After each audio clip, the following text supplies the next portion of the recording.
మన పరిసరాలను, గ్రామాలను, పట్టణాలను పరిశుభ్రంగా ఉంచుకోవాల్సిన బాధ్యత మనందరిపై ఉందని, ఇది ప్రతి ఒక్కరి బాధ్యత అని జిల్లా కలెక్టర్, స్థానిక ఎమ్మెల్యే, మున్సిపల్ కార్పొరేషన్ కమిషనర్ సంయుక్తంగా పేర్కొన్నారు.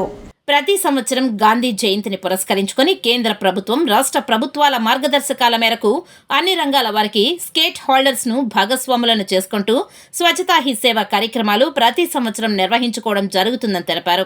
ఈ సంవత్సరం ప్రత్యేకంగా స్వచ్ఛతా హీ సేవ 2024 కార్యక్రమంలో భాగంగా 2 వారాల ముందు నుండి కార్యక్రమాన్ని మొదలుపెట్టి ప్రతిరోజు వివిధ రకాల కార్యక్రమాలు నిర్వహిస్తున్నామని తెలిపారు. అందులో భాగంగా నేడు తిరుపతి నియోజకవర్గం నందు వినాయక సాగర్ చుట్టూ తిరుపతి ఎమ్మెల్యే, మున్సిపల్ కమిషనర్ తో కలిసి వాకర్స్ అసోసియేషన్ వారి ఆధ్వర్యంలో మున్సిపల్ కార్పొరేషన్ వారి సహకారంతో ఒక పారిశుద్ధ్య డ్రైవ్ ను, అవగాహన కార్యక్రమాన్ని చేపట్టడం జరిగిందని అన్నారు.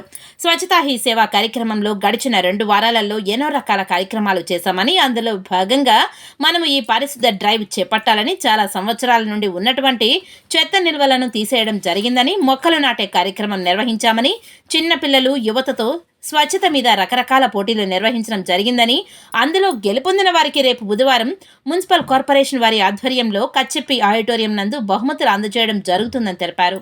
రూరల్ పరిధిలో డిపిఓ ఆధ్వర్యంలో పోటీలలో గెలుపొందిన వారికి బహుమతులు అందజేయడం కార్యక్రమాలు నిర్వహించుకోవడం జరుగుతుందని తెలిపారు. పారిశుద్ధ కార్మికులకు ఆరోగ్య పరీక్షలు నిర్వహించి వారందరికీ కార్డులు ఇవ్వడం జరుగుతుందని తెలిపారు. వారు నిర్వర్తిస్తున్న వృత్తి పట్ల వచ్చే జబ్బులు రాకుండా నివారించడానికి ఆరోగ్య పరీక్షలు వారి వారి కుటుంబ సభ్యులకు నిర్వహిస్తున్నామని తెలిపారు. ముఖ్యమంత్రి మార్గదర్శకం మేరకు పారిశుద్ధ్యం మీద అవగాహన మరియు చర్యలు తీసుకొని తిరుపతి జిల్లాలో స్వచ్ఛతా హీ సేవ కార్యక్రమాన్ని ముందుకు తీసుకువెళ్తున్నామని అన్నారు. తిరుపతి ఎమ్మెల్యే ఆరణి శ్రీనివాసులు మాట్లాడుతూ, గత 15 రోజులుగా తిరుపతి నియోజకవర్గ పరిధిలో కలెక్టర్, కమిషనర్, పబ్లిక్ హెల్త్, యువత అందరూ పాల్గొని తిరుపతి ఆధ్యాత్మిక నగరంలో లక్షలాది మంది భక్తులు తిరుమల శ్రీవారి దర్శనార్థం వచ్చి వెళ్తుంటారని, ఇలాంటి జిల్లాలలో నగరాన్ని పరిశుభ్రంగా ఉంచుకోవాల్సిన బాధ్యత అధికారులదే కాదు, మన అందరిది అని, ప్రతి ఒక్కరూ వారి పరిసరాలను పరిశుభ్రంగా ఉంచుకోవాలని తెలిపారు. ప్రశాంతమైన తిరుపతి నగరంలో కలుషిత రహితంగా ఉండాలని ముఖ్యమంత్రి నారా చంద్రబాబు నాయుడు, ఉప ముఖ్యమంత్రి పవన్ కళ్యాణ్ ముఖ్య ఉద్దేశమని అన్నారు. స్టార్ట్ చేసి సక్సెస్ఫుల్గా ప్రతిరోజు యాక్టివిటీ కూడా మనము చేస్తూ ఉన్నాము. దాంట్లో భాగంగానే ఈరోజు అక్టోబర్ 1వ తారీఖున మనము తిరుపతి నియోజకవర్గం వినాయక్ సాగర్ లేక్ చుట్టూ మనము గౌరవ తిరుపతి నియోజకవర్గ శాసనసభ్యులు శ్రీనివాసులు గారితో, తిరుపతి మున్సిపల్ కమిషనర్ మౌర్య గారితో, అదేవిధంగా ఇక్కడ ఉన్నటువంటి వాకర్స్ అసోసియేషన్ వాళ్ళ ఆధ్వర్యంలో మనము కార్పొరేషన్ వాళ్ళ సహకారంతో ఈరోజు ఇక్కడ ఒక క్లెన్లీనెస్ డ్రైవ్ని, అంటే ముఖ్యంగా దీన్ని అవేర్నెస్ కోసం మనము ఇక్కడ చేపట్టడం జరిగింది. దాంట్లో భాగంగానే ఈరోజు మేమందరం ఇక్కడికి రావడం జరిగింది. మనకి స్వచ్ఛతా హీ సేవ కార్యక్రమంలో గడిచిన 2 వారాల్లో ఎన్నో రకమైనటువంటి మనం కార్యక్రమాలు చేసాము. అందులో భాగంగా మనము ఈ స్వచ్ఛత క్లెన్లీనెస్ డ్రైవ్స్ అని మీ అందరూ కూడా చూసుంటారు. తిరుపతి చుట్టుపక్కల కూడా చాలా పంచాయతీల్లో మనము పెద్ద ఎత్తున ఈ డంపులన్నింటినీ కూడా, అంటే చాలా సంవత్సరాల నుంచి ఉన్నటువంటి డంప్స్ని కూడా మనము ఈ తొలగించడం జరిగింది. అదేవిధంగా హైవేలమ్మటి కూడా మనం ప్లాంటేషన్ డ్రైవ్స్ చేశాము. అదేవిధంగా చిన్నపిల్లల్లో, కాలేజ్ పిల్లల్లో ఒక అవేర్నెస్ కోసం రకరకాల స్వచ్ఛత మీద రకరకాల పోటీలు, లైక్ క్విజ్ కానీ, డిబేట్స్ కానీ, ఎలక్యూషన్ కానీ, ఎస్ఏ రైటింగ్ కానీ, డ్రాయింగ్ కానీ, ఇలా చాలా కార్యక్రమాలు చేపట్టడం జరిగింది. ఎప్పటి నుంచో ఒక అనుభవశాలి మన ముఖ్యమంత్రి నారా చంద్రబాబు నాయుడు గారు స్వర్ణాంధ్రప్రదేశ్ అని ఎప్పుడో 20 సంవత్సరాల ముందు కూడా పెట్టడం జరిగింది. అవన్నింటినీ కూడా క్లీన్ అండ్ గ్రీన్ అని పెట్టడం జరిగింది, చెట్లు నాటడం జరిగింది. ఇటువంటి అన్ని కార్యక్రమాలు ఈ యొక్క ప్రభుత్వం చేపడుతూ ఉంది.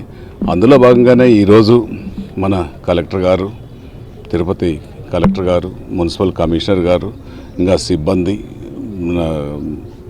వాకర్స్ అసోసియేషన్ నాయకులు, పబ్లిక్ పార్టిసిపేషన్ కూడా దీంట్లో అందరినీ కూడా ఇన్వాల్వ్ చేసి తిరుపతిని కలుషిత లేకుండా ఆధ్యాత్మిక నగరానికి వెలుగు తెచ్చే విధంగా, ప్రపంచ దేశాల్లో తిరుపతిని ఖ్యాతి తెచ్చే విధంగా శుభ్రంగా చేసుకోవాలనేసి మనస్ఫూర్తిగా కోరుకుంటూ, ప్రధానమంత్రి గారి ఆశయాలని కూడా కొనసాగిస్తూ ఈ యొక్క చెత్త క్లీన్ చేశాము. ఈరోజు ఆటల పోటీలు కూడా పిల్లలకు కూడా పరుగు పందాలు పెట్టాము. వాళ్ళకు కూడా ఫస్ట్ ప్రైజ్ 5,000, రెండో ప్రైజ్ 3,000, మూడో ప్రైజ్ 2,000 ఆ విధంగా ఇవ్వడం జరుగుతుంది. ఇంకా చాలా రకరకాలుగా ఇది పబ్లిక్లోకి అవేర్నెస్ తీసుకొని క్లీన్ అండ్ గ్రీన్ స్వచ్ఛత ఈ సేవా కార్యక్రమాన్ని ముందుకు తీసుకెళ్తున్నామనేసి కూడా తెలియజేస్తున్నాం. కండక్ట్ చేస్తున్నాం, చాలా కార్యక్రమాలు కండక్ట్ చేశాము. అందులో భాగంగానే ఈరోజు అక్టోబర్ 1న మాస్ క్లీన్లెస్ ప్రోగ్రామ్ అనేది ఇక్కడ వినాయక్ సాగర్లో మరియు అన్ని బిల్డింగ్స్లో కూడా చేయడం జరుగుతుంది. సో ఇందులో జిల్లా కలెక్టర్ గారు, తిరుపతి ఎమ్మెల్యే గారు కూడా పార్టిసిపేట్ చేశారు. రేపు కూడా ఒక కార్యక్రమం మనం 10:30కి కచ్చిపి ఆడిటోరియంలో చేయడం జరుగుతుంది. అందుకు అందరు స్టూడెంట్స్ కూడా ఆహ్వానించాము.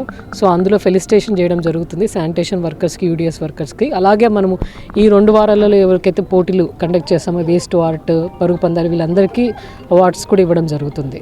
ముఖ్యంగా నా విజ్ఞప్తి ఏంటంటే తిరుపతి ప్రజలకి చాలామంది యాత్రికులు వస్తూ ఉంటారు కాబట్టి ముఖ్యంగా ఈ bus stand, railway station, Srinivasam, Vishnunivasam, choultries కూడా ఎక్కువ ఉన్నాయి కాబట్టి శానిటేషన్ అనేది ప్రతి ఒక్కరి బాధ్యత. అది మున్సిపల్ కార్పొరేషన్ శానిటేషన్ డిపార్ట్మెంటే కాదు, ప్రతి ఒక్కరి బాధ్యత. కాబట్టి మనం ఇంటింటికి లేకపోతే షాప్ టు షాప్ ఆటోస్ వచ్చినప్పుడు గార్బేజ్ ఆటోస్ అందుకు చెత్త ఇవ్వాలి. ఎక్కడంటే అక్కడ చెత్త వేయొద్దు.